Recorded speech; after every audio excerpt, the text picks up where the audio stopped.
Hello guys, this is Saranya Prakash Raj.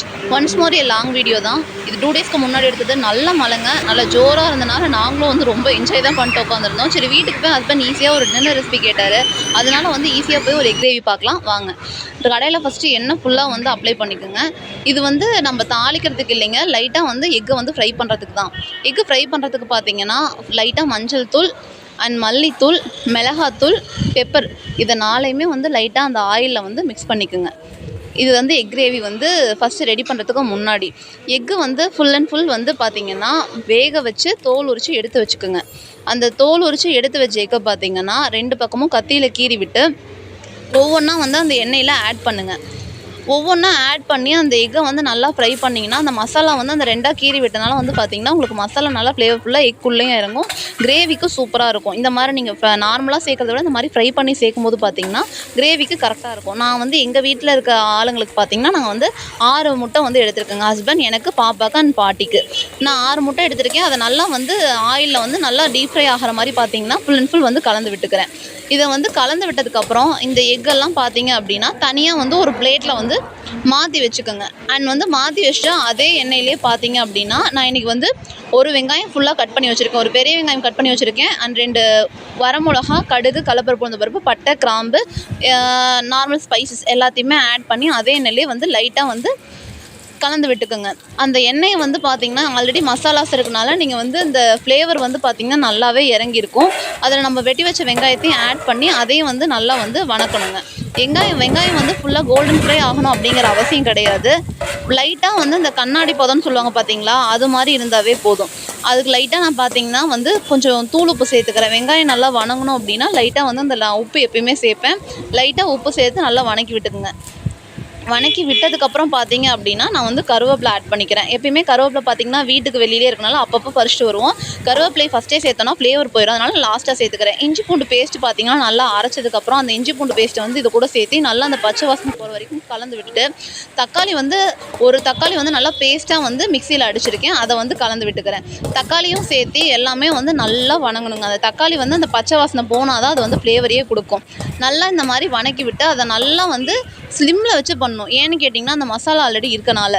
And வந்து ஒரு paste வந்து தேங்காய் பேஸ்ட்டும் முந்திரியும் வந்து நல்லா பேஸ்ட்டாக அரைச்சி வச்சுருந்தேன். இந்த பேஸ்ட் வந்து சும்மா லைட்டாக இருந்தால் போதும். ஏன்னா நம்ம வந்து குழம்புக்கு வந்து அவ்வளோ ஆட் பண்ணாலே போதும். நம்மளுக்கு தேவையான தண்ணி ஆட் பண்ணி அது கூட வந்து மஞ்சள் தூள், மல்லித்தூள், மிளகாத்தூள் அண்ட் வந்து லாஸ்ட்டாக பார்த்திங்கன்னா நான் பெப்பர் மசாலா ஆட் பண்ணியிருப்பேன். நான் வந்து ஃப்ளேவருக்காக சிக்கன் மசாலாவும் கொஞ்சம் ஆட் பண்ணியிருந்தேன்.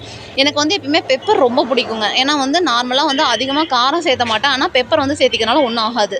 கிரேவிக்கு ஏற்ற மாதிரி வந்து உப்பும் வந்து ஆட் பண்ணிக்கோங்க. ஆட் பண்ணி கிரேவி வந்து ஒரு கொதி வந்ததுக்கப்புறம் நம்ம வந்து ஆல்ரெடி ஃப்ரை பண்ணி வச்சுருக்க முட்டையை வந்து ஒவ்வொன்றா ஆட் பண்ணுங்கள். அந்த முட்டையை நம்ம ஆட் பண்ணதுக்கப்புறம் பார்த்திங்கன்னா கொஞ்சம் தண்ணி மாதிரி தாங்க இருக்கும். ஆனால் கிரேவி வந்து நீங்கள் முட்டையை ஆட் பண்ணி ஒரு கொதி விடும்போது பார்த்திங்கன்னா உங்களுக்கு அந்த கிரேவியோட டிஃப்ரென்ஸ் தெரியும். ஏன்னா வந்து தேங்காயும் முந்திரியும் பேஸ்ட்டாக ஆட் பண்ணியிருக்கனால தண்ணி வந்து வற்றும் போது பார்த்திங்கன்னா உங்களுக்கு அந்த கிரேவி வந்து கன்சிஸ்டன்சி கரெக்டாக வந்துடும். முட்டையை ஆட் பண்ணிவிட்டு முட்டையை வந்து அந்த தண்ணி வந்து ஃபுல்லாக வந்து டிப் ஆகி ஃபுல் அண்ட் ஃபுல் கிரேவி பதத்துக்கு வர வரைக்கும் நல்லா கொதிக்க விடணும். ஒரு 5 நிமிஷம் ஆகுங்க. ஏன்னா ஆல்ரெடி வந்து முட்டை வெந்துருச்சு. அதனால் வந்து ஒரு 5 நிமிஷமே போதும். நான் வந்து கார்னிஷ்க்கு வந்து கொத்தமல்லி இல்லை, ஆனால் வந்து கருவேப்பிலை ஆட் பண்ணிக்கிறேன். கார்னிஷ் பண்ணுறதுக்கோசரம் கருவேப்பிலை ஆட் பண்ணியிருந்தேன். அண்ட் வந்து குழம்பு நல்லாவே வந்திருந்தது. நீங்களும் ட்ரை பண்ணி பாருங்கள், சூப்பராக இருக்கும். எங்கள் டின்னருக்கு பண்ணியிருந்தனால கொஞ்சமாக பண்ணியிருந்தேன். அண்ட் வந்து அடுத்து ரசத்துக்கு வந்து ஆல்ரெடி வந்து நான் ஃபஸ்ட்டு அரைச்சிக்குவேன். ஈஸியாக ரசம் எப்பவுமே வைக்கணும்னு பார்த்தீங்கன்னா புளி நான் ஃபஸ்ட்டே ஊற வச்சேங்க.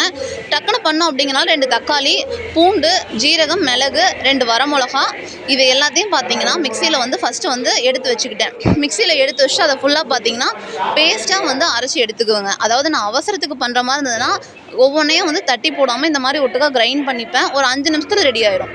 இப்போ வந்து கடாயில் வந்து எண்ணெய் சேர்த்துக்கோங்க. சேர்த்திட்டு கடுகு அண்ட் வந்து கருவேப்பிலை தழை இது எல்லாத்தையும் நார்மலாக ஆட் பண்ணிக்கணும். சாரிங்க, கொஞ்சம் கோல்டு. எண்ணெய் ஆட் பண்ணி அதை வந்து கொஞ்சம் ப்ரீ ஹீட் ஆனதுக்கப்புறம் பார்த்திங்கன்னா இப்போ நம்ம வந்து கடுகு சேர்த்துக்கலாம். கடுகு ஆட் பண்ணதுக்கப்புறம் கடுகு லைட்டாக வந்து அந்த பொரிஞ்சு வரும்போது பார்த்திங்கன்னா நம்ம வந்து கருவேப்பிலை சேர்த்துக்கலாம். நான் எப்பயுமே அதிகமாக வந்து சிம்மில் வச்சு தான் செய்வேன். ஏன்னு கேட்டால் கருவேப்பிலை சேர்க்கும் போது டக்குன்னு வந்து பார்த்திங்கன்னா கடுகு பொரிஞ்சதுக்கும் அதுக்கும் அந்த கருவேப்பிலை வந்து கலரே மாறி போயிருங்க. அப்படி மாறி போனால் அதோட ஃப்ளேவரே இருக்காது. அண்ட் நம்ம அரைச்சி வச்சா அந்த பேஸ்ட்டு அந்த பேஸ்ட்டை நல்லா சேர்த்ததுக்கப்புறம் அதை வந்து அந்த எண்ணெயில் வந்து நல்லா வணக்கணுங்க. ஏன்னா அப்போ தான் அது வந்து பச்சை வாசனை போகும். எண்ணெயில் நல்லா வணக்குனதுக்கப்புறம் பார்த்தீங்க அப்படின்னா, அதை வந்து அது என்ன சொல்கிறது, அந்த கன்சிஸ்டன்சி உங்களுக்கே தெரியும். அந்த எண்ணெய் வந்து கரெக்டாக திரிஞ்சு வரும். அப்படி எண்ணெய் வந்து பிரிஞ்சு வர வரைக்குமே நம்ம வந்து அதை நல்லா வந்து வணக்கணும். கொஞ்சம் இப்போ வந்து அடுப்பை ஹையில் வச்சுட்டு நல்லா வணக்குனீங்க அப்படின்னாலே உங்களுக்கு கரெக்டான கன்சிஸ்டன்சி வந்துடும். வந்ததுக்கப்புறம் பார்த்தீங்க அப்படின்னா, நீங்கள் வந்து புளி வந்து ஆல்ரெடி கரைச்சி தனியாக நான் எடுத்து வச்சுருந்தேன். எனக்கு தேவையான அளவுக்கு வந்து அதில் வாட்டரும் நான் அப்ளை பண்ணிட்டேன். அதாவது இந்த ஜார் வந்து கொஞ்சம் லைட்டாக இது பண்ணி அந்த தண்ணியும் சேர்த்துக்கிட்டு எனக்கு தேவைங்கிற வாட்டர் நான் ஆல்ரெடி இது பண்ணியிருந்தேன். இந்த மாதிரி எண்ணெய் வந்து பிரிஞ்சு வந்ததுக்கப்புறம் பார்த்தீங்கன்னா, நம்ம எடுத்து வச்சுருக்க அந்த புளி தண்ணியோடு சேர்த்திட்டு, அந்த புளி தண்ணி சேர்ந்ததுக்கப்புறம் வந்து நமக்கு தேவையான உப்பு ப்ளஸ் வந்து லைட்டாக நான் மஞ்சள் தூள் எப்பயுமே போடுவேன். நான் எல்லாத்துக்குமே மஞ்சள் தூள் பொதுவாக சேர்த்திப்பேன். அதாவது அத்தியாவசியமான எல்லாத்துக்குமே நான் மஞ்சள் தூள் ஆட் பண்ணிப்பேங்க. இது வந்து லைட்டாக அந்த கலர் நல்லாயிருக்கும் உங்களுக்கு. ப்ளஸ் வந்து மஞ்சள் சேர்த்திக்கிறது நல்லது தான். நான் எல்லா டிஷ்லேயுமே மோஸ்ட்லி சேர்த்திப்பேன். சட்னியை மட்டும் தவிர மீதி எல்லாத்துலேயுமே சேர்த்திப்பேன். கல்லுப்பு தான் வந்து ரசத்துக்கெல்லாம் ஆட் பண்ணுவேன். எனக்கு அளவு ஓரளவுக்கு தெரியுங்கனால கல்லுப்பு ஆட் பண்ணிக்கிட்டேன். அளவு தெரில கொஞ்சம் அதிகமாக போயிடும் அப்படின்னா தூளுப்பு ஆட் பண்ணிக்கோங்க. உங்கள் ஃபேமிலிக்கு எவ்வளோ தேவையோ அந்த அளவுக்கு வந்து பார்த்தீங்கன்னா, புளி வந்து கரெக்டாக ஊற வச்சு கரெக்டாக இது பண்ணிக்கங்க. இந்த மாதிரி நுர கட்டுற கன்சிஸ்டன்சிக்கே நான் எப்பயுமே இறக்கிடுவேன்.